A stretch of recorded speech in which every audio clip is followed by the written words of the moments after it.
Bom dia. Eu sou o professor Francisco Figueiredo, diretor brasileiro do Instituto Confúcio. Estou aqui com o professor Liu Junchao, que é o professor chinês, ok? Que trabalha comigo. Estamos aqui também com a equipe do Confúcio, a Denise.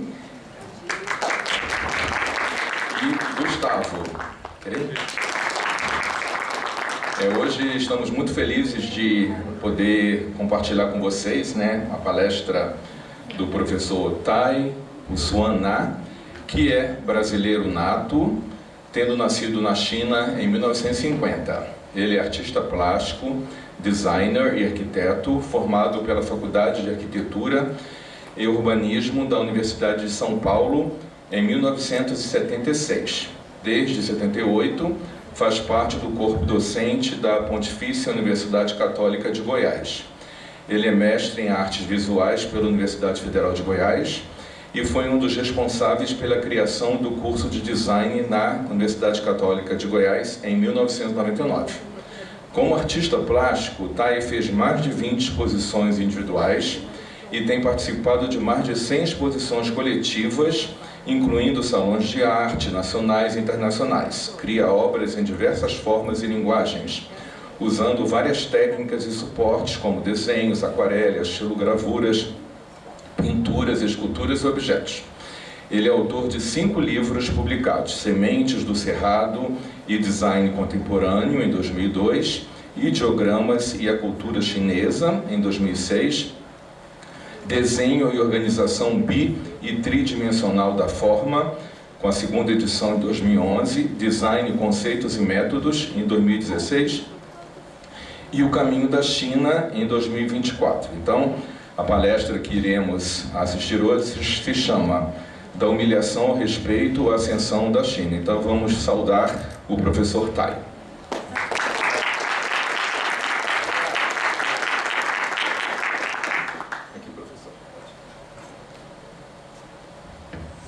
Bom dia. Bom dia. Muito prazer, e fico tão feliz de ter vocês aqui para me ouvir. Eu adoro contar história, na verdade, Então, eu vou tentar fazer essa fala o mais leve, O título é pesado, Como assim? Humilhação, da humilhação, Até provoquei certa polêmica em família, sabe, minhas filhas, tal, sobre essa palavra humilhação. Minha filha falou assim: pai, não pode ser mais leve, não, humilhação é pesado, Bom, isso aí, na verdade, é uma palavra técnica da história, sabe, usada, Mas, antes de tudo, quero agradecer o convite dos 2 diretores brasileiros e chinês do Instituto Confúcio, que é maravilhoso, e eu tô aqui. E outra coisa, medicina chinesa no Instituto Confúcio aqui é a única do Brasil, Então fico muito feliz de estar aqui e com o convite desse importante instituto, e também agradeço o professor e diretor da faculdade, coordenador de graduação de Relações Internacionais, professor Tinke, nome chinês, é Diego. Tinke é melhor, mais fácil. Bom, eu só queria corrigir um pouquinho que na apresentação que o professor Francisco fez, brasileiro nato, eu acho que não é, naturalizado. Eu nasci na China, vim com 15 anos, então eu falo mais ou menos bem português, Dá para entender?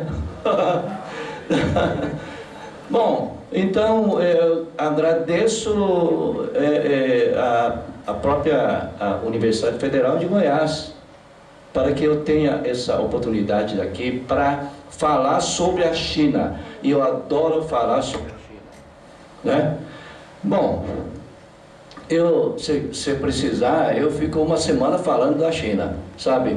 E eu, além de ser designer, arquiteto, professor, e fiz vários livros sobre né, vários assuntos diversos, eu sou pesquisador, né, da cultura chinesa, porque para mim a cultura chinesa não tem comparação.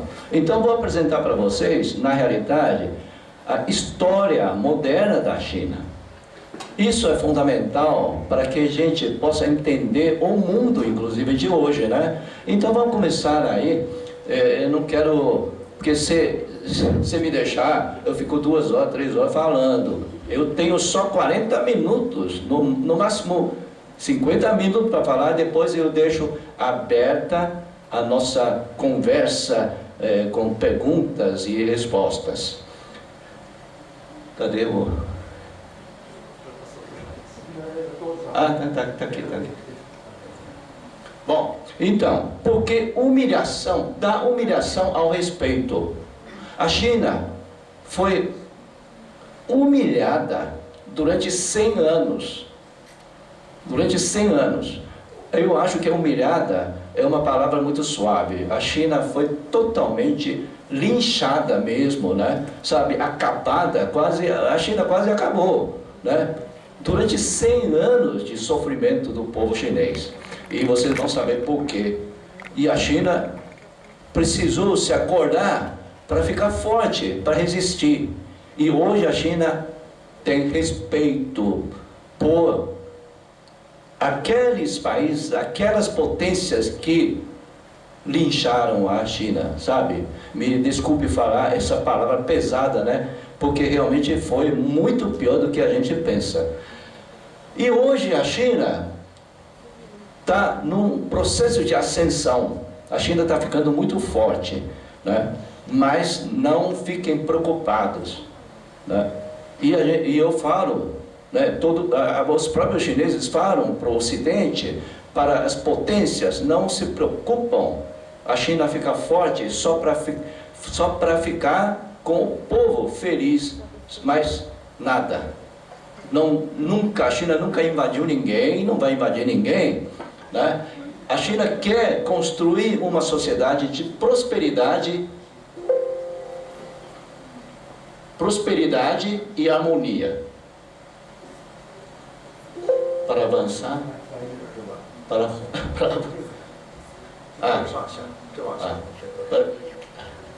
bom, normalmente eu não uso isso aqui. É a primeira vez em tecnologia. Vocês viram, eu acho que muita gente viu, no dia 3 de setembro teve uma parada militar, a maior da história da China, provavelmente do mundo. Aí muita gente pensa assim, poxa, que perigo, a China militar, a China agora vai ser um país imperialista, vai invadir os outros. A China não faz isso nunca. A China fez isso aí para falar que nós não podemos esquecer a nossa história. A história ensina e a história adverte, sabe? Porque a China passou 100 anos de humilhação. A China foi muito fraca, muito pobre, tão paupérrima até na década de 80. Né? Ninguém imagina. Eu fui lá, eu voltei a primeira vez em 84, a China ainda era muito pobre. Mas hoje não. Eu acabei de chegar de lá em julho. A China já é outra, tão impactante. Né? Depois, na conversa, eu vou apresentar mais o que eu vi nessa última viagem. Então, a China fez isso, justamente no 80º aniversário da vitória da guerra de resistência contra a invasão japonesa e do fim da Segunda Guerra Mundial, né? Então é uma comemoração da vitória e advertindo a todos que o mundo não pode ter mais guerra. Então, a China, eu acho que todo mundo já sabe, tem uma civilização de 5.000 anos de história, 5.000 anos sem interrupção, contínua, nunca, sabe, parou e continua até hoje. 5.000 no mínimo. Dizem que, na verdade, é muito mais do que isso. E estou mostrando para vocês, olha, essas dinastias principais, são principais, aquelas que são mais importantes. E nós temos aqui Qin. Não, eu não sei usar isso.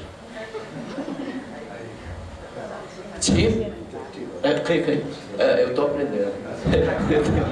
Qin é a dinastia quando o primeiro imperador unificou a China. Porque antes a China tinha mais de 100 feudos, países feudais, né, lutavam entre si. E o primeiro imperador, Qin Shi Huang em chinês, né, o primeiro imperador unificou a China. E foi a partir daquela época, ano 200 e tantos antes do Cristo, começou a construir a Grande Muralha. Então, quem já passeou na Grande Muralha, quem ainda vai à Grande Muralha, vai saber, sabe, que foi ele, antes do Cristo, 200 anos, já começou a construir a Grande Muralha. Para quê? A Grande Muralha para evitar invasões dos nômades, das etnias, inclusive mongóis, né? Para não ser perturbada, para não ser invadida. Olha, os chineses já naquela época só queriam paz, queriam se defender, mas nunca foi invadir ninguém. Até hoje nunca invadiu ninguém, né? Aí, anterior à unificação, a China passou por várias dinastias, e nessa dinastia Zhou era uma dinastia quando a China toda estava em caos total, caos, né? Pequenas guerras entre um e outro, tal, e uma confusão social. Aí que nasceram várias linhas de pensamentos, pensamentos filosóficos. Todos queriam melhorar a situação, melhorar a China, né, para chegar uma sociedade mais harmoniosa. Aí surgiram vários pensamentos. Os pensamentos mais importantes são do taoísta, pensamento taoísta e pensamento confucionista. Então, Lao Tse e Confúcio eram da mesma época. Só que Confúcio prevaleceu enquanto pensamento, foi muito mais acolhido, mais bem recebido. Depois a gente vai falar um pouco mais, né, sobre pensamento confucionista. Então, Han, Tang, Song, Yuan, principalmente Han, Tang, Song, eram dinastias bem fortes. Tudo chegou a auge na cultura chinesa. E a China tornou-se, naquela época, a primeira potência mundial. Embora a China não conhecia o Ocidente. A gente conhece, no estudo da história, né? Era tão forte. Nessas épocas nasceram grandes figuras, grandes homens. Tanto na arte como na poesia, na ciência e tudo mais, né? Bom, quando chegou a dinastia Qin, que era um império da etnia Manchu, né? Não é da etnia Han, né? Várias dinastias foram de domínio de outras etnias. Qin chegou no final tão fraco e tão, até vamos dizer que ignorante em termos de ciências, tecnologia, por exemplo, né? Eles não queriam aprender, né? Então a China, nessa época, tornou-se tão fraca e houve, então, revoluções, né? Revolução republicana que derrubou o Império Chinês. Essa república fez a revolução sucedida em 1911. Mas depois veio a maior confusão também. E finalmente nasceu a República Popular da China, em 1949. Aí mudou tudo. República Popular da China estabelecida. E a gente vai falar sobre isso. Bom, é bom lembrar que também, durante 5.000 anos da civilização, de história, aí nasceram, quer dizer, os chineses inventaram, né, bússola, papel, pólvora, impressão, que foram trazidos para o Ocidente, através da rota da seda. Olha,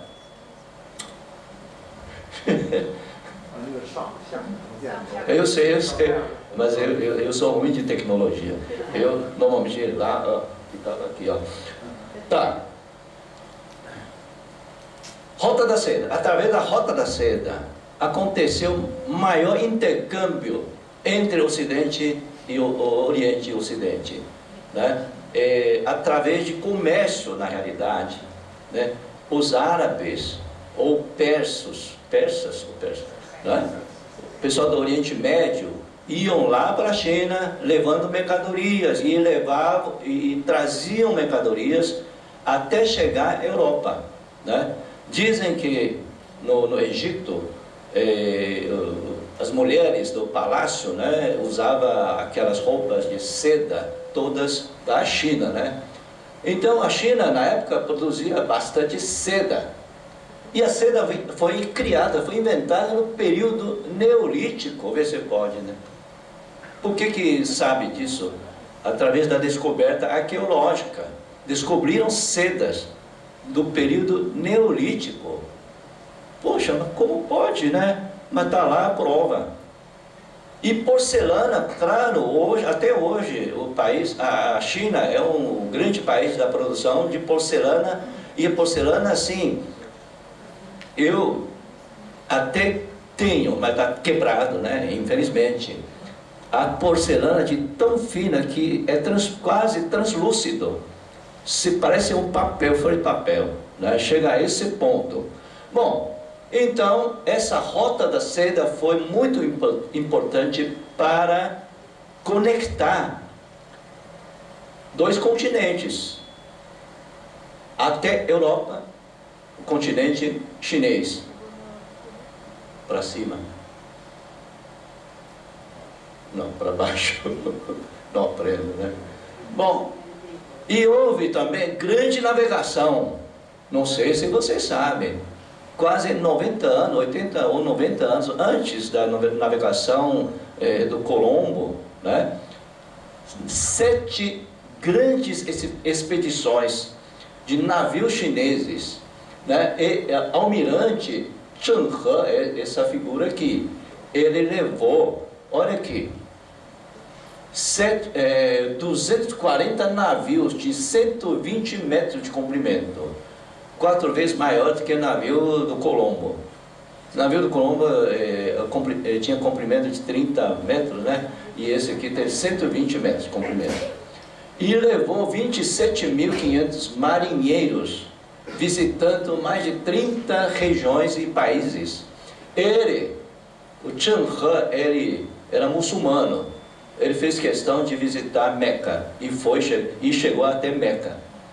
O mais importante é que nessas 7 grandes expedições, os chineses nunca pensaram em colonizar ninguém, de saquear, de escravizar ninguém, diferente das potências europeias que fizeram tudo isso, né? Colonização e mais tráfico de escravos e saques e matanças. Os chineses não fizeram isso. O que os chineses fizeram? Fizeram amizade, no máximo comércio, e levaram, né, para a China conhecimento sobre o mundo que antes não eram conhecidos. Então, essas 7 grandes expedições tiveram contribuição enorme para a conexão entre diversos países, né? Estabeleceram amizade. Isso foi de 1405 até 1430, está escondido aí, né? 3 para baixo, né? Aí, em julho deste ano, eu, minha esposa e uma irmã minha, nós viajamos pela China e fomos visitar em Nanquim, que é Nanjing, né? Nanquim, um museu. Hoje é museu, na verdade era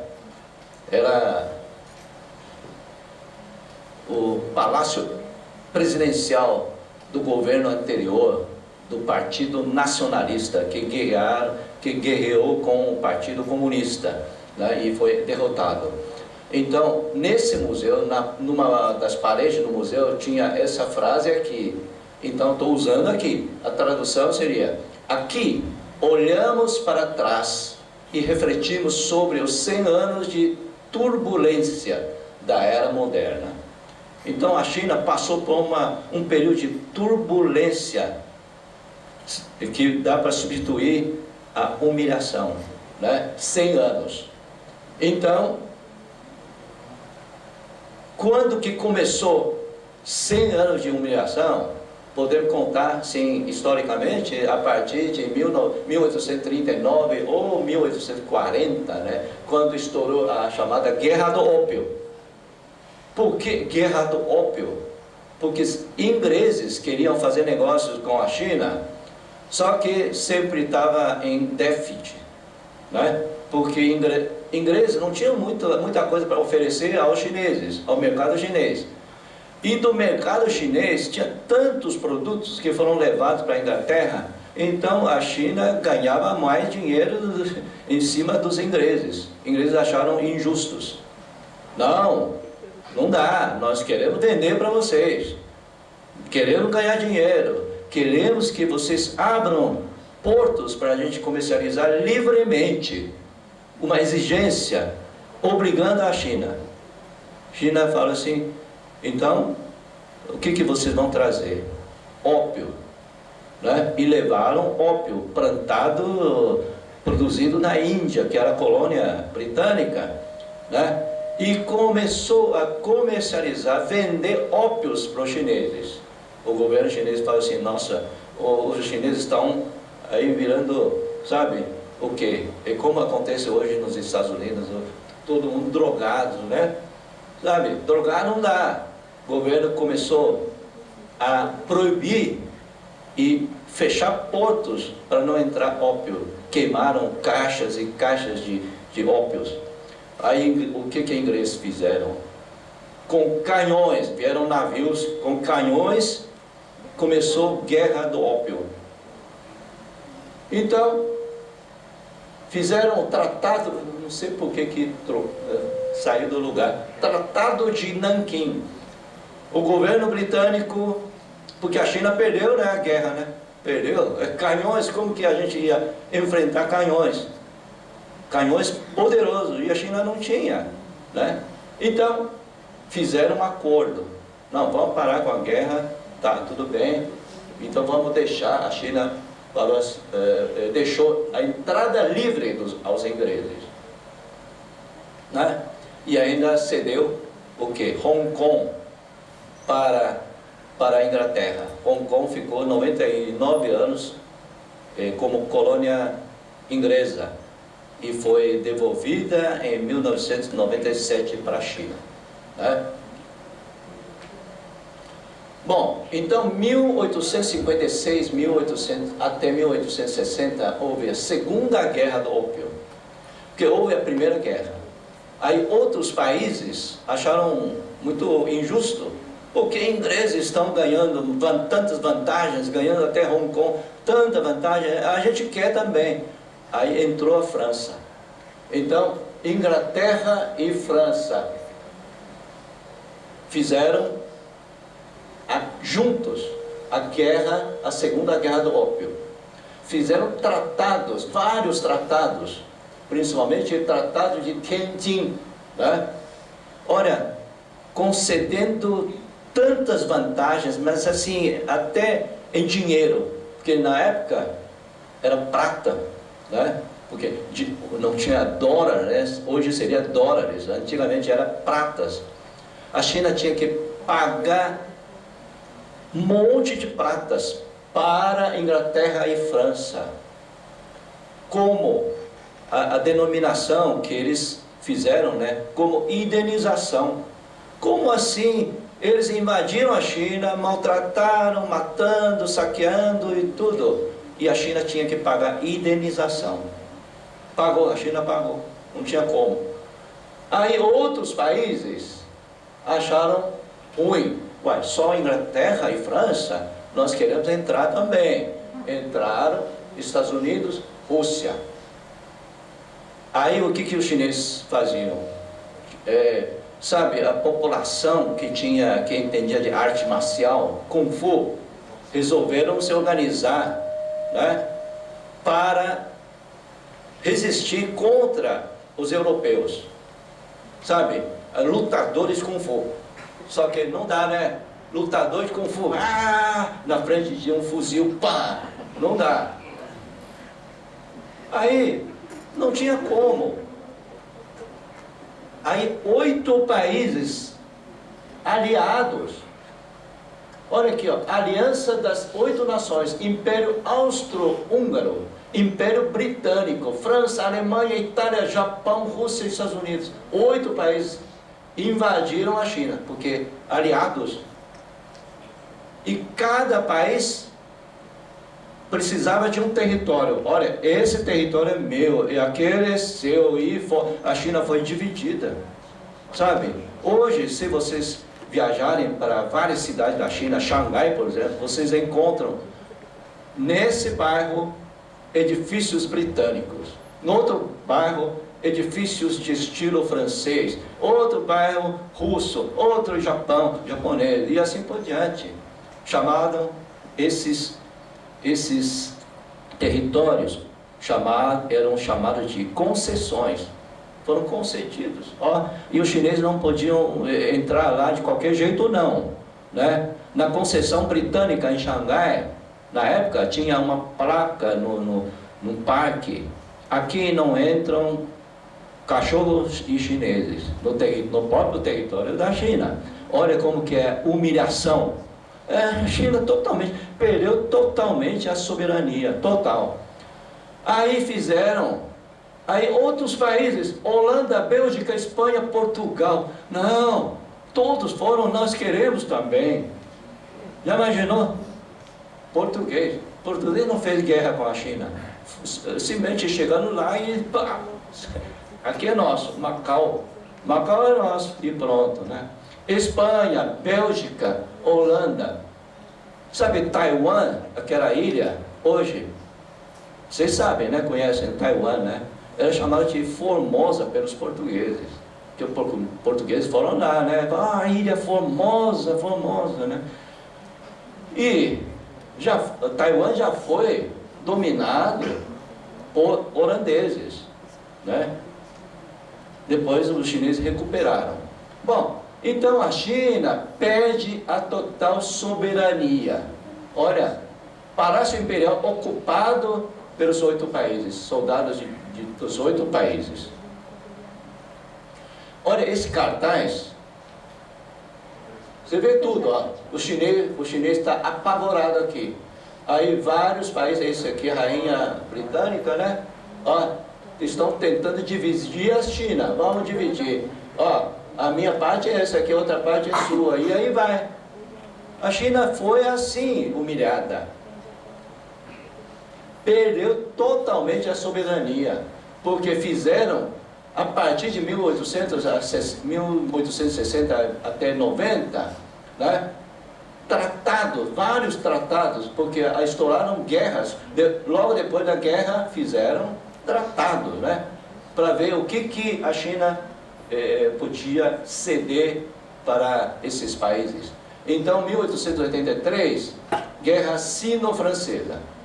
Guerra Sino-Japonesa, 1894. Japão e China fizeram o Tratado Sino-Japonesa, 1895. Ó, cedeu Taiwan para o Japão. Taiwan ficou 50 anos como colônia japonesa. Depois foi devolvido em 45 com a rendição do Japão, né? Eu pulei aqui, mas não é para falar muito não, porque durante uma época de 1856 até 1864 houve o chamado rebelião, né? Rebelião de camponeses que fizeram um novo império para derrubar o império, o Qin, e estabelecer outro império, mas fracassou, né? Fracassou. Então a China realmente todinha estava na maior confusão, né? E com a invasão inglesa e francesa, esses dois aliados, primeira coisa que eles fizeram foi queimar, incendiar esse lindo palácio aqui, ó, que foi projetado por jesuítas italianos, né? E incendiaram e mataram mais de 300 funcionários que trabalhavam no palácio. É o maior símbolo. Hoje tem a ruína, né? Aqui não tem a foto da ruína. Eu visitei 3 vezes essa ruína. Até ruína é linda, maravilhosa, porque a única coisa que não foi, não tinha como ser incendiada, é de pedras esculpidas, lindo, maravilhoso. É do estilo barroco, sabe? Italiano que fizeram, né? Então, prejuízos incalculáveis em pratas, em termos de dinheiro, não dá para calcular, não tem como. Já tentaram calcular isso aí, mas não tem, não chega a precisão, né? Patrimônios saqueados e destruídos.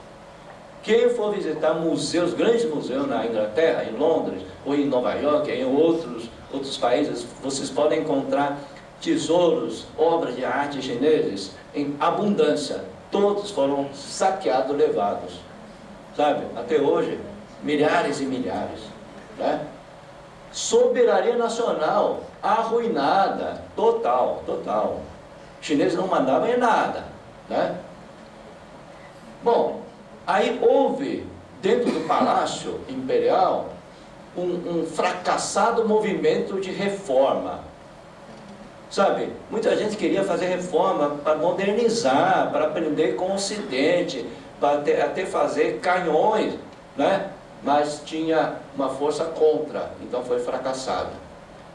Mas começou a surgir ideias, e a produção considerada capitalista, pequenos capitalistas, né?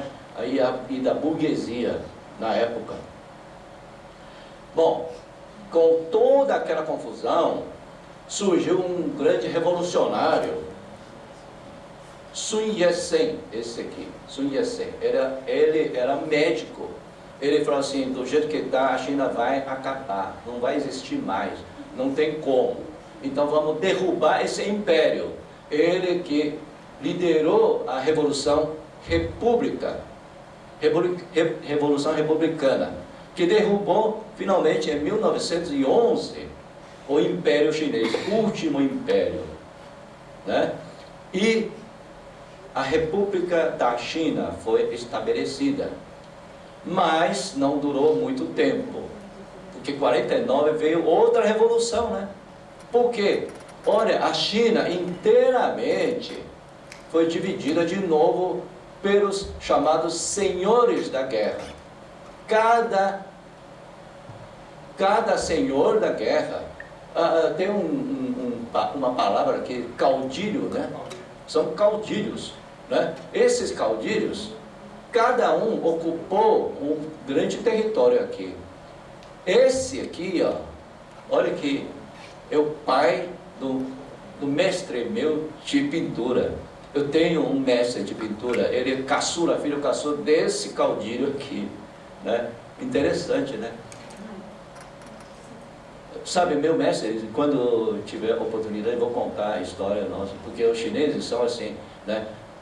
Eu fui discípulo dele e ele foi discípulo do outro, é um outro esquema, sabe? Então, ó, essa confusão aqui, ó, de 1916 até 1930, guerras totais internas. Mas o que vem depois? Não tinha como manter aquela situação caótica. Surgiram ideias que vieram do Ocidente. Vamos fazer isso, vamos fazer aquilo. Alguma coisa deu certo, outras coisas não, né? Então, é porque em 1919 houve o movimento estudantil, basicamente estudantil, em busca de ideias novas, em busca de um caminho para salvar a nação. A nação estava em perigo, né? Então, em 1921, né, as ideias vieram do Ocidente. Uma das ideias era o marxismo-leninismo. Então, esses comunistas aqui fizeram estudos e acharam que o marxismo podia salvar a China. Então nasceu o PCC chinês, né? É Partido Comunista da China, né? Com muita dificuldade, totalmente, como fala? Clandestino. E morreram muitos, sobraram esses poucos e fugiram para estabelecer, para criar esse partido e ter a primeira reunião, congresso, né, vamos dizer, com essas pessoas num barco. Né? Interessante essa história. Bom, mas não acabou. Aí, na China, tinha dois partidos principais. Um partido nacionalista, outro partido comunista. Dois partidos com seus exércitos. Os dois começaram a disputar, né? Nacionalista era ultra anticomunista e comunista era ultra anticapitalista e tiveram a guerra civil. Então, de 1927 a 1937 houve a primeira guerra civil. 1946 a 1949, segunda guerra civil.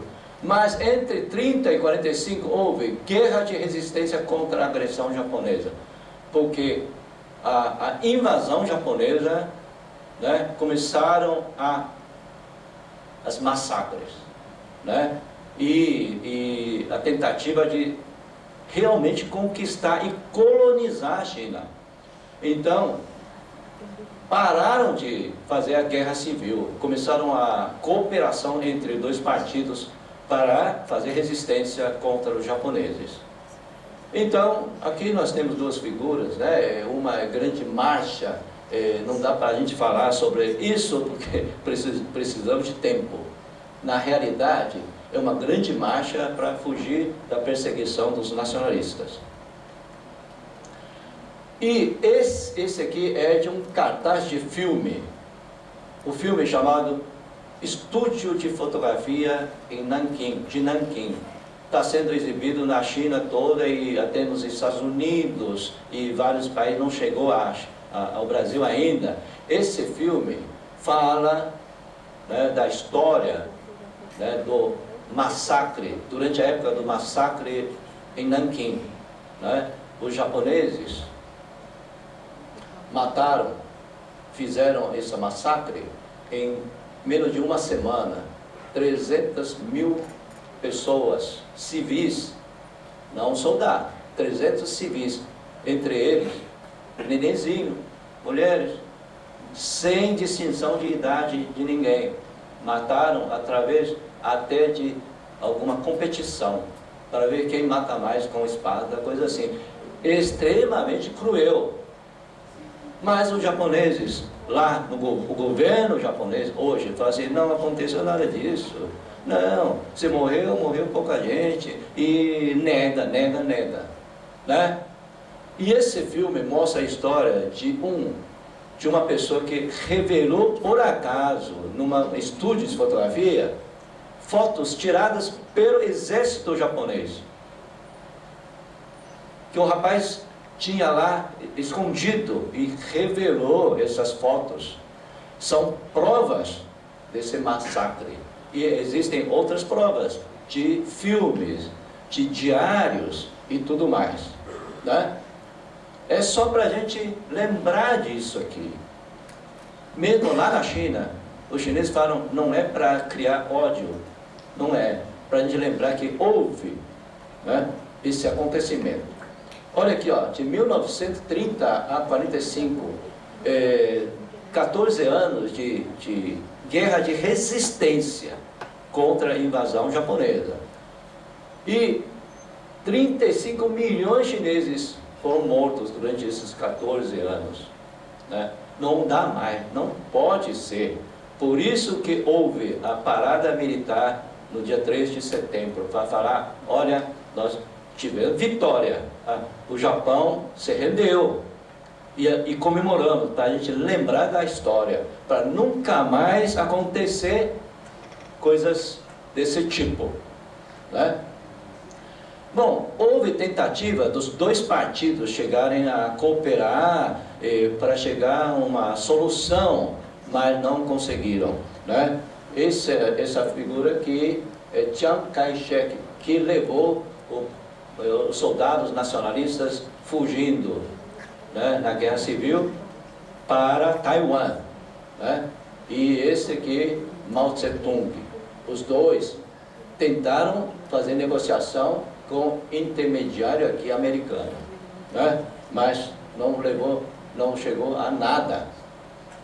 Bom, então, visitamos nessa viagem esse palácio presidencial, hoje virou museu, né? E nesse julho, visitando isso aqui, esse museu, hoje é museu. Aqui está escrito Palácio Presidencial, mas com a bandeira da República Popular da China.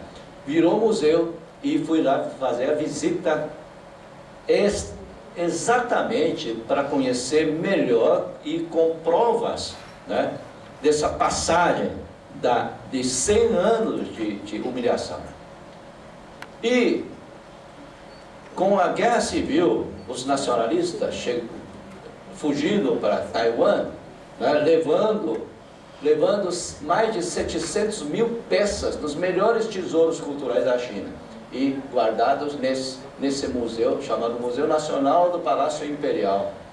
Palácio Imperial da China, né? Porque todos eram guardados no Palácio Imperial. Fizeram mais um aqui para justamente guardar 700 mil peças. Então, quem quiser ver peças maravilhosas, né, além de visitar Pequim, visita Taiwan aqui, né? Taiwan é uma outra questão que dá para a gente conversar muito, né? Os nacionalistas, antes da derrota, durante 2 anos já começou a levar esses tesouros. Então,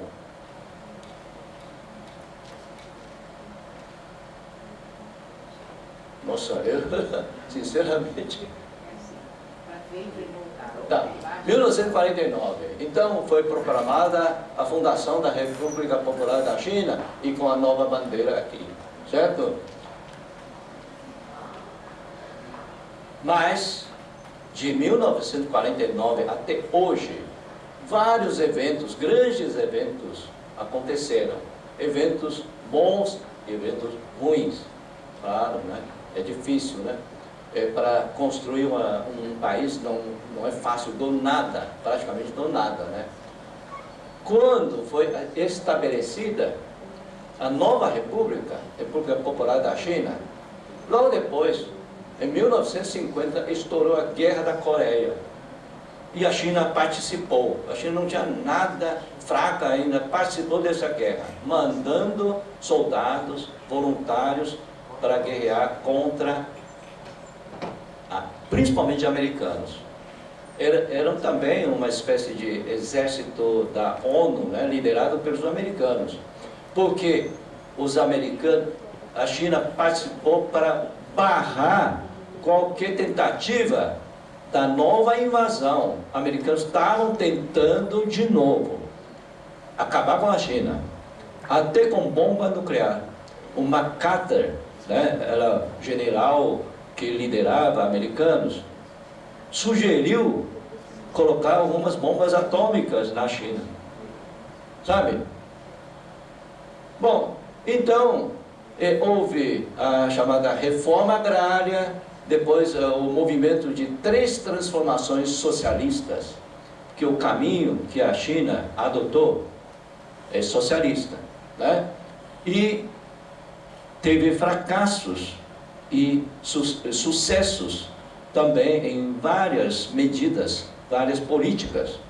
E depois veio a chamada Revolução Cultural, durante 10 anos, totalmente caótica, né, essa época, e realmente de dar arrepio, sabe? Então, de 1966 até 1976, era um horror. Mas, ainda bem que ressurgiu o grande líder, né, Deng Xiaoping, né, para, sabe, a China voltar à normalidade e progredir até chegar, olha aqui, ó, a China já consegue construir uma estação espacial, graças a essa abertura e reforma. A partir de 78 até hoje, a China está conseguindo, né, grandes sucessos em todas as áreas, né? No início era assim, ó, desse jeito. Depois teve até ajuda da União Soviética, depois brigaram, né? Bom, a gente está terminando, viu? Um pouco mais de paciência aí, já terminando. 78, aí Deng Xiaoping lançou a grande reforma e abertura. Vamos fazer reforma em tudo. Vamos abrir o nosso país. Vamos trazer ideias novas. Vamos trazer experiências. Vamos fazer tudo para a gente, sabe, progredir, desenvolver o nosso país, né? E ele até cunhou o nome para esse sistema novo, porque hoje em dia no Ocidente, ninguém, até aqui, ninguém consegue falar assim, o que é a China? China é capitalista? China é comunista? China é não sei o quê, não sei o quê. Ele falou isso, ó, socialismo com características chinesas. A China é um país socialista, só que com características chinesas. Para entender isso melhor, sabe, é preciso de uma explicação melhor, uma discussão, e quem tiver interesse, quem está aqui, depois pode ganhar um livro meu, aqui ó, esse livro. Nesse livro eu explico muito bem, né, o que é China socialista, o que a China quer, qual o caminho da China, né? Então, a primeira coisa que ele fez, reunir professores universitários, educadores, a primeira reunião com essa, do início da reforma e abertura. Vamos voltar ao vestibular, que parou 10 anos, que não tinha mais vestibular durante 10 anos. Bom, vamos voltar ao vestibular, vamos normalizar o nosso ensino superior. E graças a isso, que hoje está nesse nível, né? Bom, aí ele foi visitar a China, principalmente o sul, para ver onde nós podemos começar nossa grande experiência, né, social, cultural, econômica, tecnológica, científica e tudo. E ele foi fazer essa visita e perto de Hong Kong, falou assim, olhou lá na montanha, olhou assim, olha, essa área seria interessante, seria legal a gente criar um polo, né? Uma zona especial para fazer nossa experiência. Hoje é Shenzhen, a cidade chama-se Shenzhen, é uma cidade totalmente econômica, industrial e tecnológica. Vale a pena visitar essa cidade. E essa experiência foi levada para diversas regiões da China. E hoje a China está no nível que está, né? Graças a ele. Inclusive, depois, se tiver tempo, eu conto o que ele falava para o povo entender dessa política, porque muita gente não entendia. Sabe? Mas por que você está fazendo isso? Isso é contra nossos princípios e etc. Né? Bom, há um processo muito interessante durante toda a história da China, que em português a palavra é essa, sinicização. Vamos usar a palavra inventada, né? Achinesação. Como que fala? Achinesação, sei lá, coisa assim. Mas a palavra correta é sinicização. Tudo que vai para a China vai ser adaptado. A China não quer levar coisas do Ocidente e copiar. Não, vamos adaptar essas coisas novas. Né? Então, tudo foi feito assim, até religião. Por exemplo, budismo da Índia. Quando chegou à China, você vê o budismo chinês, não tem nada a ver com a Índia, mas é de origem indiana. Né? É muçulmano, né? Islamismo, né? Chegou à China.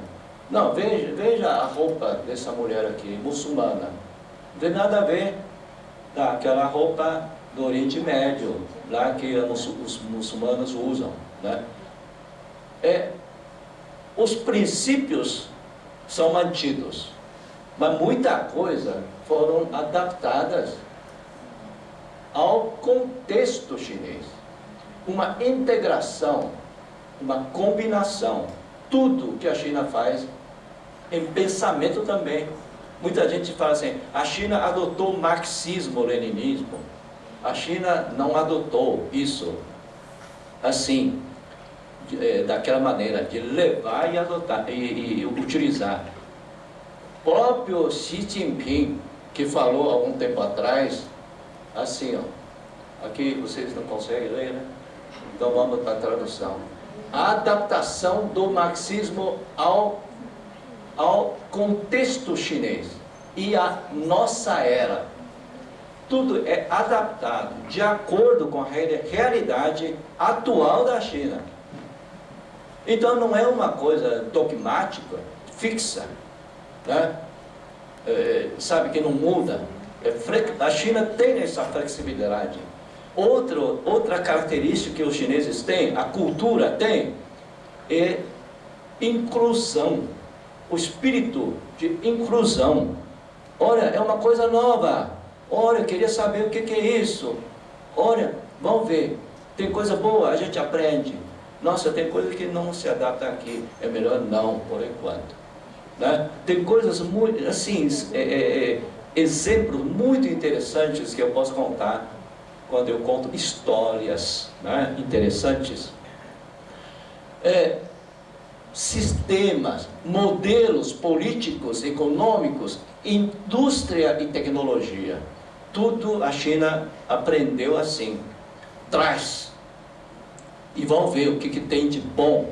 Vamos aprender. E vamos superar ainda. Vamos recriar, vamos inovar ainda. Né?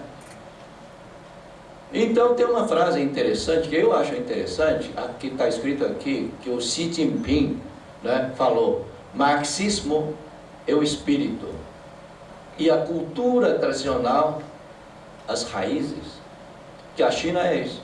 Nossas raízes são da cultura tradicional. Marxismo que a gente trouxe é o espírito, não é cópia, né? Bom, Eu estava mostrando essa foto aqui, ó. Esse aqui a gente visitou uma grandiosidade budista, sabe? É caverna esculpida em pedra. Isso aqui é uma obra assim, extremamente enorme.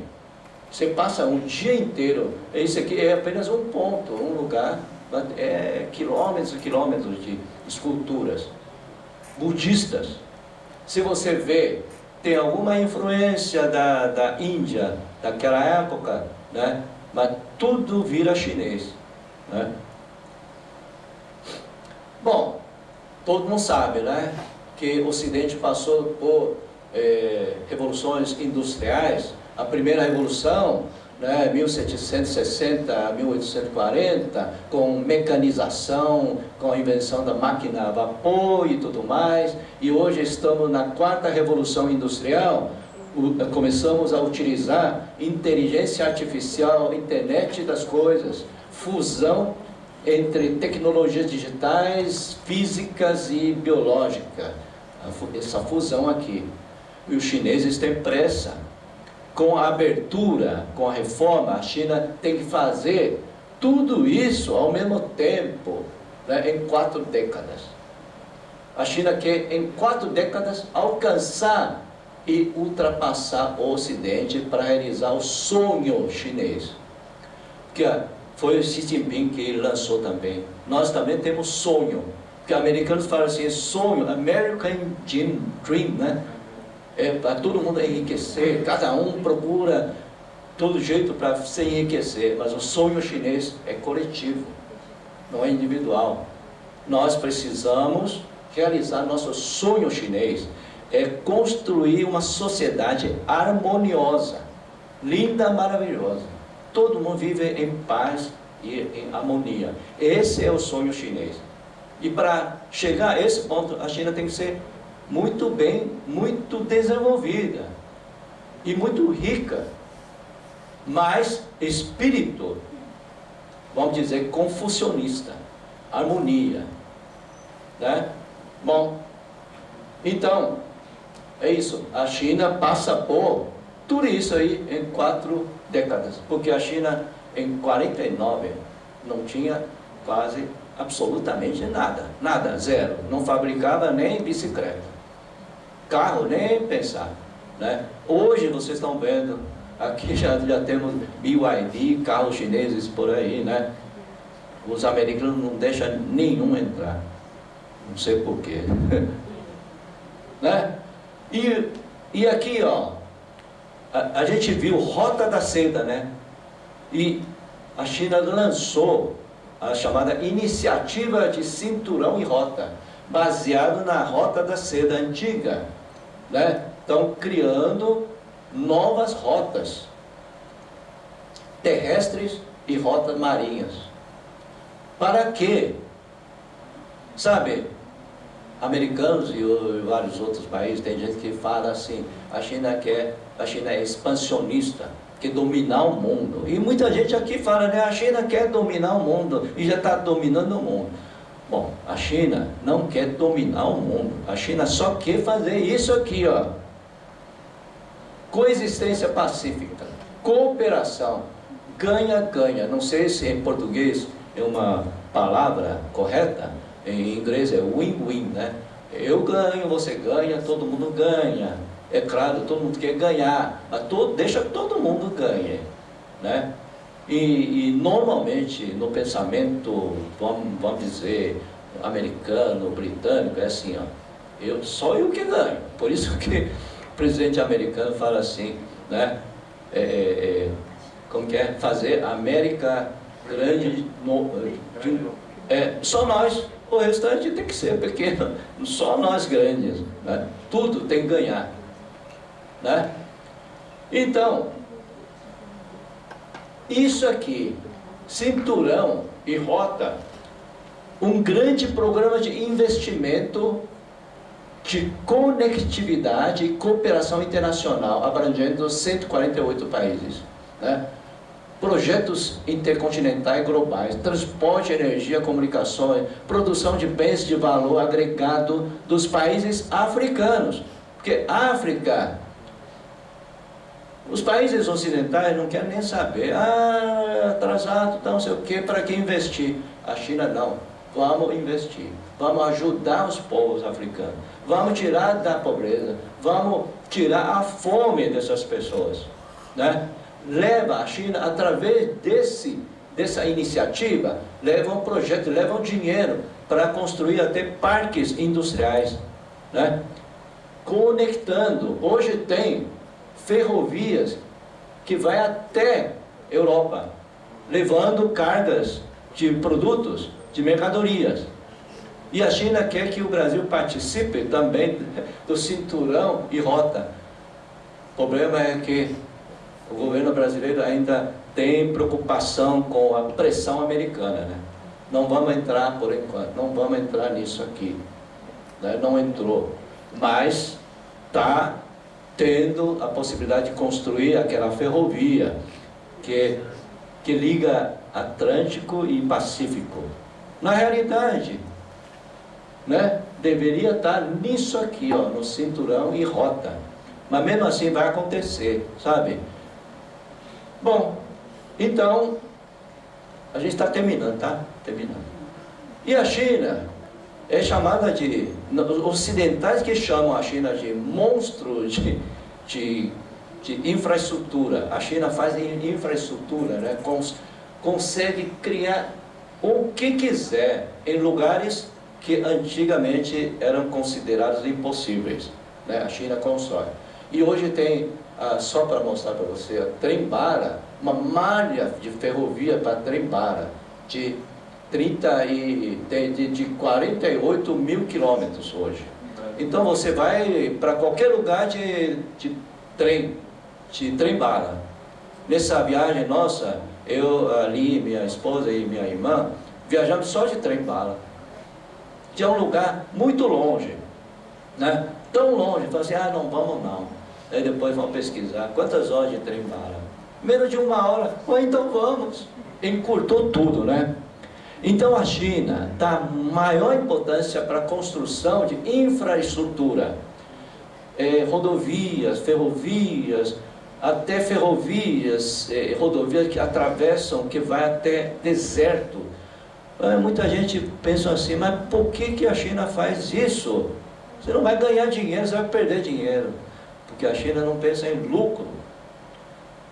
Olha aqui, ó, trem-bala para correr aqui, gasta muito dinheiro, retorno, não dá para, sabe, não tem lucro, mas é estatal. O governo faz isso para beneficiar a população. É o outro pensamento, né? Então, eu queria enfatizar que o que a gente está terminando aqui, ó, quase último slide aqui, ó. Olha, algumas frases confucionistas, sabe? Olha aqui, quem não lê isso aqui, leia isso aqui, né? Eu leio melhor isso aqui, mas tudo bem. Cada um aprecia suas próprias coisas boas, e se respeitarmos as coisas boas dos outros, o mundo poderia se tornar harmonioso. Quer dizer que, se a China tem coisas boas, a gente valoriza. O Brasil tem suas coisas boas, a gente valoriza. E vamos apreciar coisas boas dos outros, e o mundo fica melhor, sabe? Eu não quero criticar os Estados Unidos, mas já estou falando, né? Os Estados Unidos falam assim, carros chineses não entram aqui. É uma coisa boa, mas não queremos. Está errado. A China, os Estados Unidos tentaram, não sei até que ponto fizeram, tirar o Instituto Confúcio de lá dos Estados Unidos. Coisa boa, é boa, mas não queremos. E confucionistas falam ao contrário, né? Ó, o que deseja para si, procure também estender para os outros. Você tem uma coisa boa, queria dar para os outros também, né? Por isso que os chineses, não sei se vocês conhecem algumas famílias chinesas, o diretor aqui, Liu, né? Por exemplo, se te convidar para jantar, para almoçar, porque, essa comida é muito boa, também queria compartilhar, queria que você prove também. Sabe, o chinês tem isso. E depois eu conto a história, o que acontece com a gente lá na China. Você vai conversar com as pessoas, vai lá jantar em casa, sabe, é desse jeito, né? Eu não convido você para jantar em casa, porque ninguém sabe cozinhar, né? Olha, não faça aos outros o que você não gostaria que fizesse a você. Deu para entender isso? Né? Então, a China aplica esses princípios para conviver com todas as nações do mundo. Coexistência pacífica, nada de guerra, nada de briga. Desenvolvimento cooperativo, compartilhamento de benefícios, procura de pontos em comum, com reserva de diferenças, né? Nós temos coisas em comum, mas temos diferenças. Mas se você é diferente, eu respeito. Você tem uma crença, eu respeito, não sou contra, né? Eu não tenho essa crença, mas eu respeito. Esse aqui, ó, né? Na realidade, tudo isso aqui vem já do pensamento confucionista, se não falar taoísta, até budista, sabe? Bom, então, último slide, tá? Lá de cima, uma frase também confucionista. Quando prevalecer o grande caminho, o mundo será compartilhado igualmente por todos. Esse grande caminho são princípios confucionistas. É justiça, é igualdade, sabe, harmonia, equilíbrio, etc. Tá? Aí, Xi Jinping, de novo, alguns dias atrás, no discurso lá da comemoração da vitória de resistência contra a invasão japonesa, ele falou: quando todas as nações forem tratadas com igualdade, haverá a paz. O que ele falou? O que ele falou no discurso? Olha, no mundo, hoje, ainda tem duas opções. Uma guerra, outra paz. Qual que você prefere? A China prefere paz e trabalha para manter a paz, né?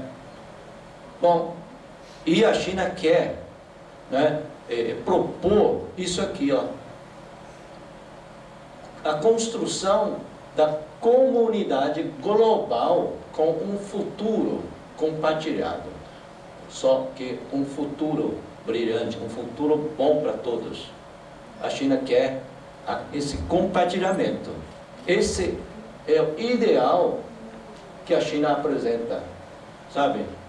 A China não quer guerra, não invade ninguém e não quer que ninguém que a invada.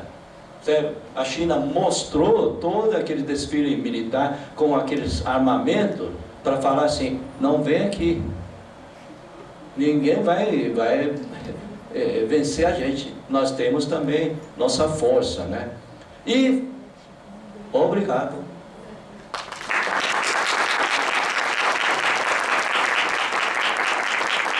E quem está aqui vai receber um livro. Eu estou querendo compartilhar o que eu venho falando.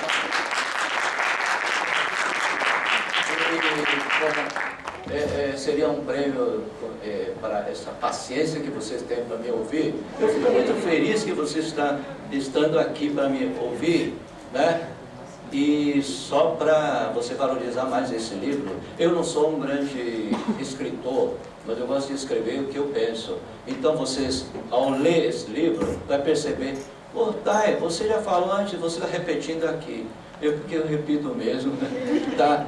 Então, outra coisa, você consegue encontrar esse livro na livraria, só que você tem que pagar R$90 ou até R$120. E aqui é de presente para vocês. Tá?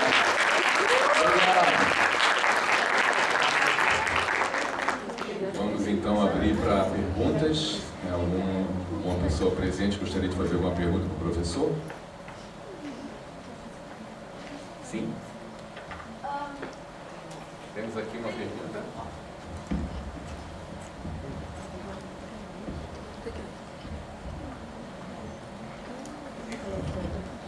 Oi. Então, eu fico com um pouco de vergonha, mas... Bem, eu queria saber qual período histórico, qual evento histórico da China que o senhor gosta mais, ou que você acha mais interessante, sabe? Que você gosta mais de falar sobre.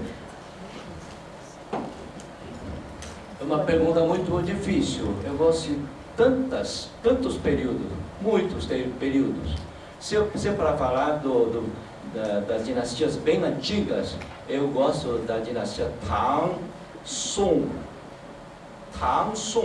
porque nasceram nessas dinastias grandes poetas, grandes escritores, grandes artistas, sabe? É claro que em outros períodos também, né?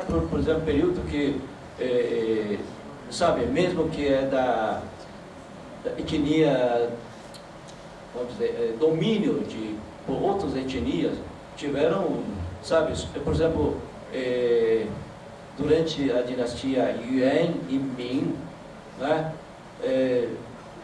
que a China, mesmo que estava começando a decair, né, tinha coisas maravilhosas, sabe?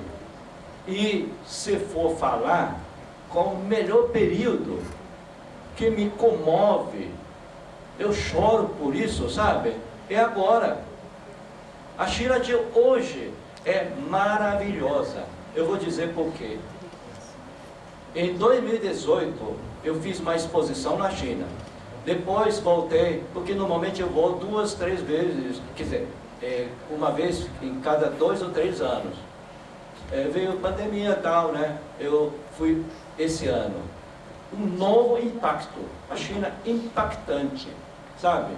Olha, tem coisas que você nem acredita. Nem eu acreditei. Chegando lá, esse ano, eu vi assim o pessoal colocando bolsa, mochilas, e vai para o banheiro dentro do shopping, vai para a estação de metrô, entra no banheiro, larga bolsas assim no corredor. Ué, mas alguém vai pegar, né? Não, ninguém pega. Você pode até fazer experiência. Muitos europeus estão fazendo essa experiência assim, de largar não sei o que, vai passear, depois voltando, ué, mas está aqui, né? Entendeu? A segurança total, quase, eu falo quase 100%, né? Porque pessoas são pessoas, né? Eu vejo assim, olha, joalherias, não tem guarda, não tem nem porta, é tudo ouro, ouro, ouro, ouro. Aí você chega lá, ninguém nem olha, né? Segurança, você pode andar na madrugada, nos lugares escuros, com bolsa, e para qualquer lugar, segurança. Que período da história? Houve período da história, antigamente, né? Mas nessa época, a China atual, em tudo me comove. Sabe? Principalmente esses princípios que a China herdou do confucionismo. Está funcionando, sabe? A China quer, eu não sei se vocês estão sabendo o que está escrito aí no livro. Harmonia. A China quer chegar à harmonia, uma sociedade harmoniosa. E está chegando. Claro, tem seus problemas, mas harmonia é a filosofia, é o princípio, sabe, que está sendo adotado hoje. Não sei se deu para...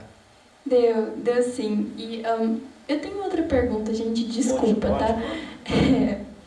Eu sempre admirei muito, sempre gostei muito de estudar sobre a China, porque eu sempre admirei muito essa, digamos assim, né?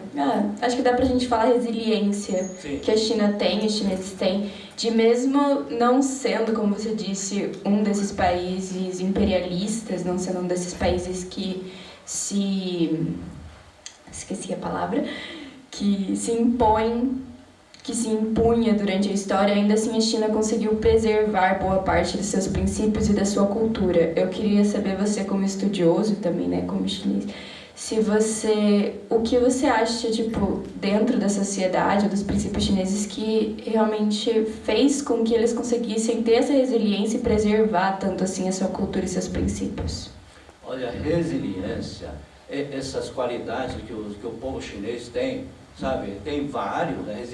Resiliência é uma delas, que é da cultura, sabe? O povo chinês vem cultivando isso a partir, sei lá, é milenar, certo?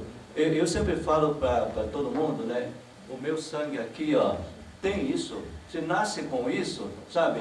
Por exemplo, é muito difícil para o chinês desistir de alguma coisa quando ele quer, sabe? Eu quero fazer isso, vou até o fim, né? Independentemente do sacrifício. Mas a China aprimorou essa qualidade também pela necessidade, sabe? Porque vem o pessoal de fora, que eu falo pessoal de fora coloquialmente, né? Para te obrigar a fazer certas coisas. A resistência, né? Principalmente de sobrevivência. A China, infelizmente, né, tem um território enorme, um pouco maior que o Brasil, mas a grande parte não presta para nada, sabe? É deserto, região montanhosa. Se não fizer, se não trabalhar, se não, inclusive, né, os jovens, se não estudar, olha, são 1 bilhão e 400 milhões de pessoas para sobreviver num país como esse. Não é fácil. Você tem que estar sabe, esforçando e com resiliência. A China ainda tem essa associação de pensamento, né, por exemplo, no caso, bambu. Você acha que os chineses adoram bambu, adoram pintar bambu, até comer bambu, né? Bambu para a chinesa é o símbolo disso, da flexibilidade, da resistência, da resiliência, né? Sabe, e existem muitos exemplos para explicar, para exemplificar isso que você está falando. É a cultura chinesa. É bom que você, se quiser entender, comece a estudar a cultura chinesa desde aqueles livros clássicos, sabe? O ensinamento antigo, sabe? É claro que tem que ser, tudo tem que se adaptar à realidade atual. Tem coisa que não funciona hoje, né? Sabe? Não sei se consegui responder. Consegui sim, muito obrigada. Você é aluna de qual curso? Eu sou aluna de Relações Internacionais. Tem a professora em inglês aqui, quer fazer a pergunta? Eu queria que o senhor falasse rapidamente sobre um tema que o senhor aborda no livro, questão do Tibete.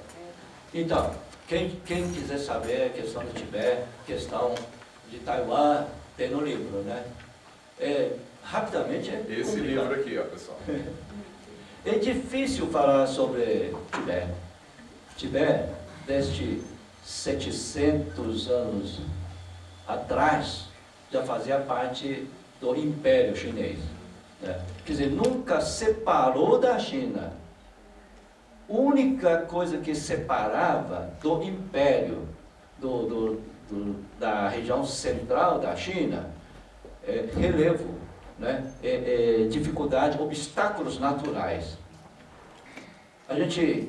Que eu falo mandarim, né? Tibetano fala tibetano. Você pegar, pelos estudiosos de línguas, a língua tibetana e a língua Han são irmãos, do mesmo ramo, né?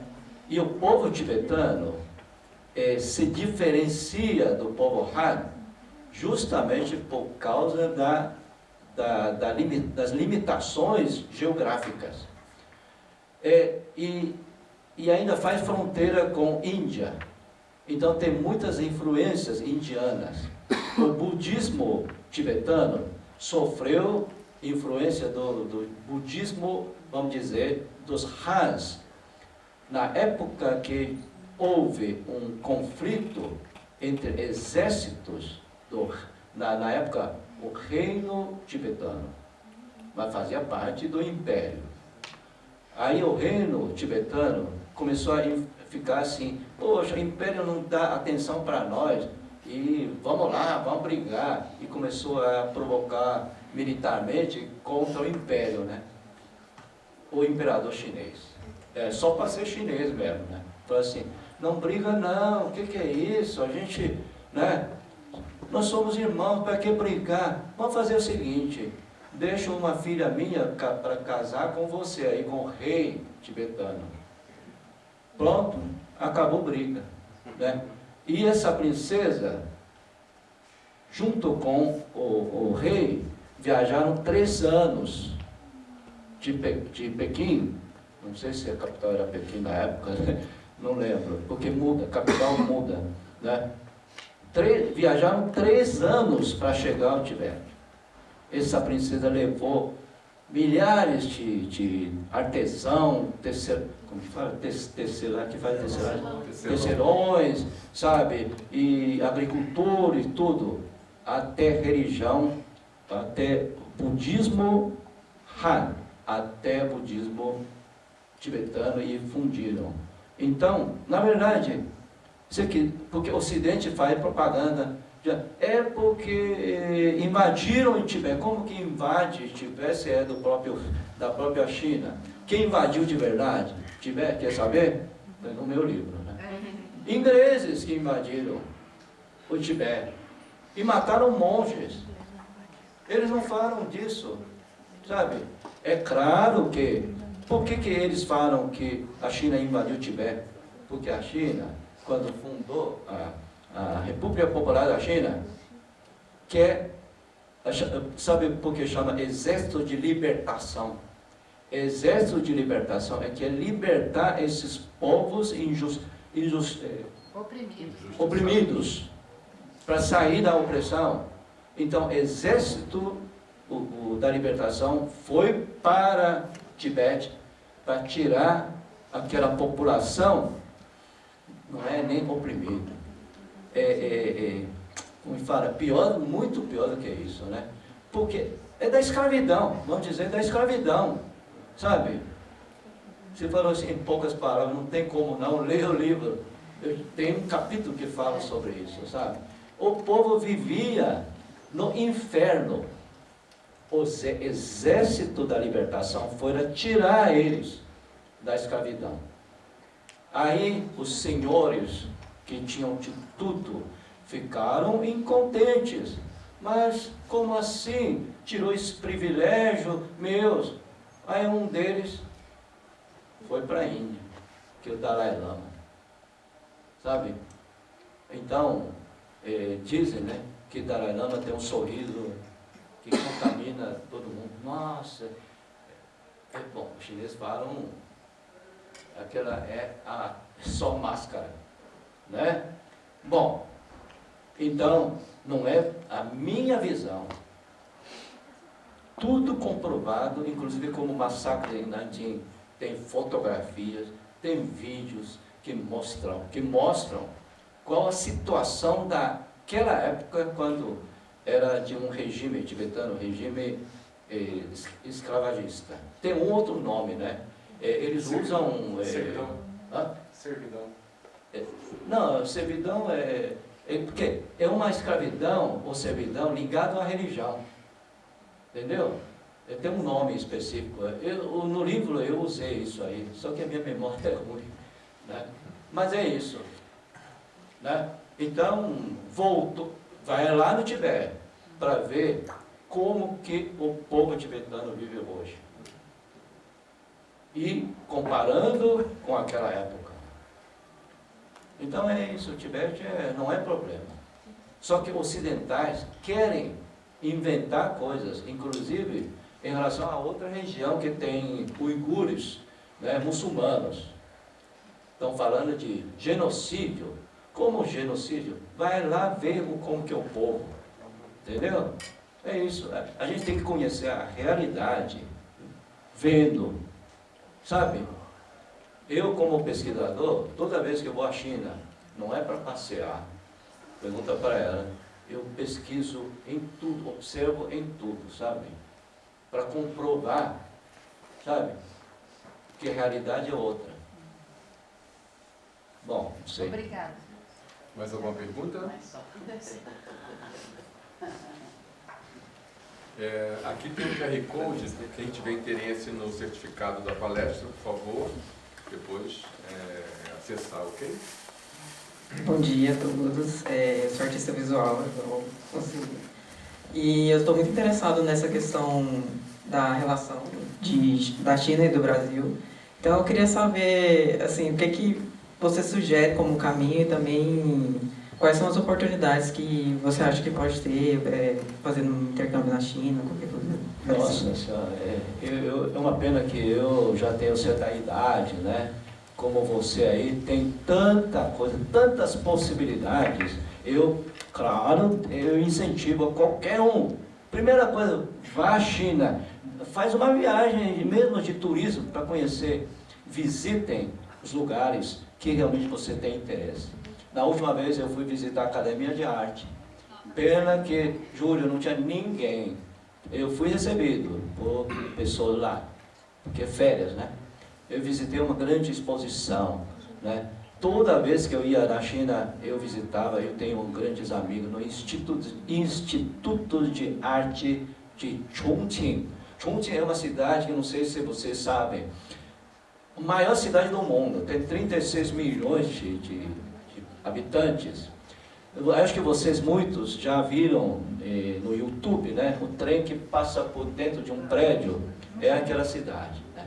Olha, é conhecer as pessoas, fazer amigos. Os chineses são todos seus amigos. Com certeza, se for lá, você vai ficar assim, você tratado igual rainha, princesa, todo mundo quer falar comigo, quer tirar foto comigo, quer, sabe, oferecer até jantar, sabe?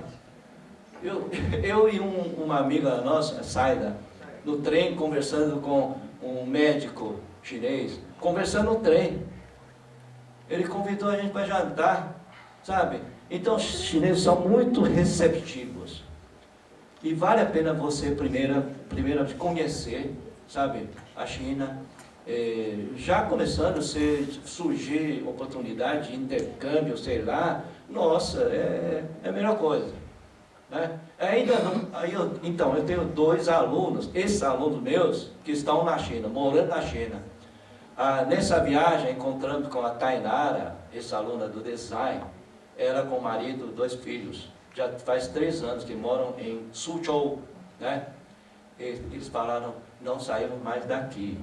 O melhor lugar do mundo é a China, né? E explica por quê. Eles já moraram na Escócia, Inglaterra, Canadá, Estados Unidos, não sei aonde. Então, assim, lugar para morar é aqui. Bom, primeiro eles têm bons trabalhos. E a segurança é total. Você não tem medo. Pergunta a esse casal aqui, que a gente encontrou por acaso em Nanjing, por acaso. Encontramos lá, saímos passear junto. Perguntei para ele, né? O Pente, o apelido dele é Pente. Pente, qual a sua impressão da China? Primeira impressão, segurança. Porque não fico com medo de alguém me seguindo, quer me roubar, sabe? Comida, então, não tem como, né? Bom, eu acho que... E tem outro que mora lá e não quer sair para nenhum lugar. Mora em Shenzhen, né? Ele é artista plástico, artista visual, está fazendo maior sucesso lá, né? É claro, ele tem suas qualidades, depois se quiser conhecer, ele é maravilhoso, ele assim, expansivo também, né? É muito querido. A única coisa que eu acho errado que ele comete, que até hoje, já faz quase 6 anos que mora lá, não aprendeu mandarim. Tem que aprender mandarim. Se falar mandarim, basta você falar lá na China, Ni Hao, o povo fica, nossa, sabe? Vou contar mais uma história. Um aluno meu de mandarim, eu dava aula em outro lugar, né? Ele foi para a China e na feira lá, né, queria comprar uma bolsa para a esposa dele. E foi pechinchar, porque lá na China, dependência, é bom que você saiba pechinchar, né? Eles adoram pechinchar. Então, ele falou assim, não, faz bom preço para mim que eu não vou levar. E a mulher falou assim, não, esse preço é o mínimo que eu posso fazer. Aí ele falou assim, se eu cantar uma música em chinês para você, você faz desconto? E ele cantou em chinês. Aí juntou o pessoal assim, brasileiro cantando em chinês. A mulher vendedora, leva essa bolsa de graça para ele. Não, vá lá na China. Tenta de tudo para você fazer intercâmbio ou até cursos, né? Fazer amizade com os chineses lá. Olha, os chineses são realmente bem, como fala, abertos. Os chineses não são fechados, são muito abertos. E assim, como que fala? Receptivos. Não, outra palavra eu não consigo lembrar. Te dá tudo, ó. Leva. Generoso. Os chineses são generosos. E a gente está com um programa de intercâmbio para a China, não sei se vocês estão sabendo. Quem é estudante do Instituto Confúcio pode participar. Eu queria saber também se vai ter outra prova do HSK, porque eu preciso ir. Não, até a gente vai ter prova do HSK em dezembro. Então, quem não tem HSK não tem como participar desse programa. Mas o ano que vem tem de novo. Tá? Todo ano tem. Tá? Olha, não é propaganda, não. Eu não ganho nada, né? Sabe? Esqueça, se for estudar, sei lá, esqueça Estados Unidos, Inglaterra, Alemanha, não sei. Olha, China. Não, eu estou falando a verdade. Não porque eu sou chinês, né? É verdade. É uma pena que eu não posso mais, né? Senão eu voltaria lá para estudar, para dar aula, para fazer muita coisa. Né? E hoje, sabe? Porque a China de hoje realmente está assim. Alguém mais pergunta? Eu tenho uma pergunta. Sim. O senhor é um artista, né? Sim. Qual a paisagem chinesa que o senhor mais gosta? Aí, ó, outra pergunta muito difícil, de todas. Nossa, mas a gente foi agora para a Montanha Amarela, né? O Huangshan, Montanha Amarela. É porque meu mestre de pintura, um grande mestre, é aquele, sabe, o filho caçula daquele caudilho, né? Ele falou assim, vai lá naquela montanha, eu fui 5 vezes. Você não pode morrer sem ir lá. Né? E eu fui. Né? E tem outras. Tem uma montanha lá, onde americanos fizeram aquele filme Avatar, aquelas paisagens maravilhosas, nós não conhecemos ainda.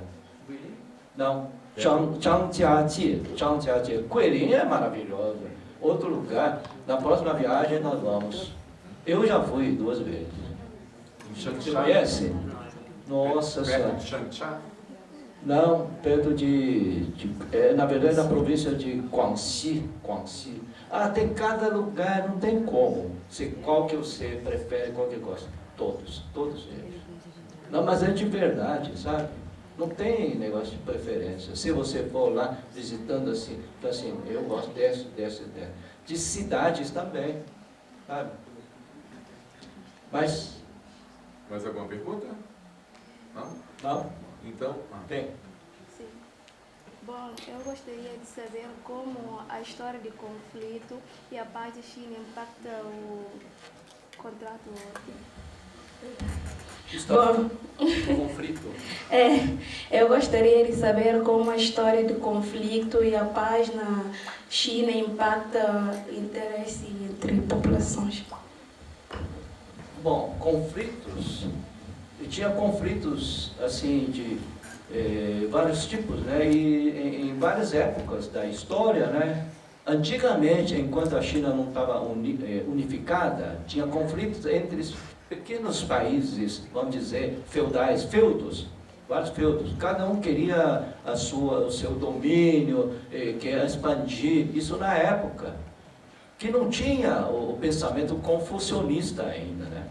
Aí alguém unificou a China unificada, só um império, e começou a construir muralha, para que ninguém invada a China, né? Porque tinha etnias, mongóis, tártaros e não sei, vários nômades queriam facilitar a vida, né? É mais fácil saquear o que eles já têm, né? Então, o povo chinês, primeira coisa que faz para manter a paz é criar defesa, e permanece até hoje. Nós vamos se defender e não vamos guerrear com ninguém. Tem essa filosofia. Esse tipo de conflito entre nações, né? A China só entra em conflito quando há disputa de território, de fronteira. Hoje tem disputa com a Índia, com o Japão, com o Vietnã, né? Porque a história traça fronteiras e um concorda, o outro não concorda e não chega a um acordo e tem conflitos. E um dos princípios que a China tem, o povo chinês tem, é a chamada soberania.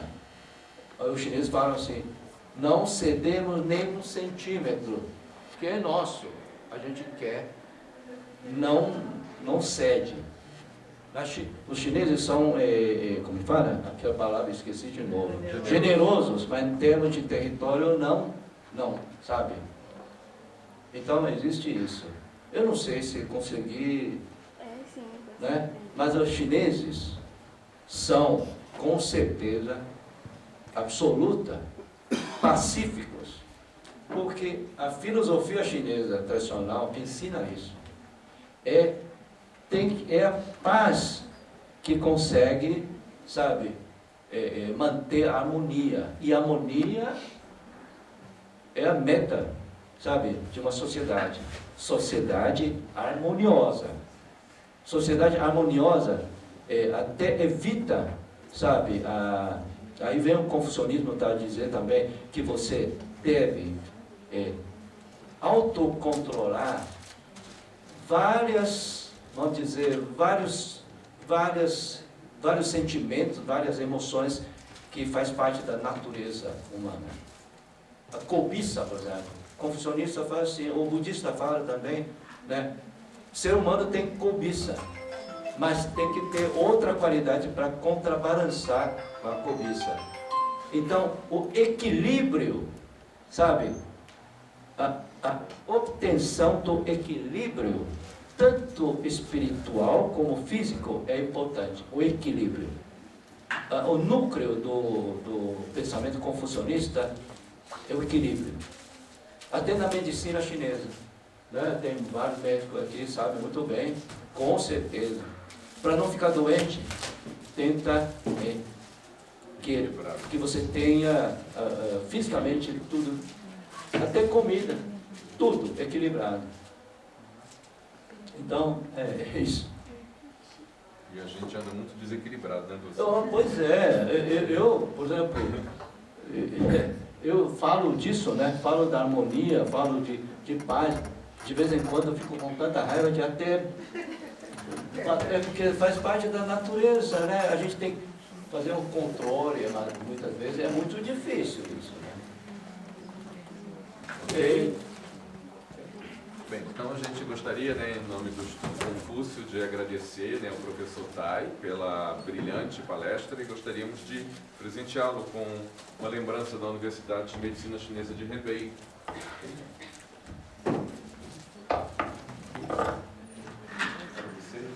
Obrigado. Obrigado.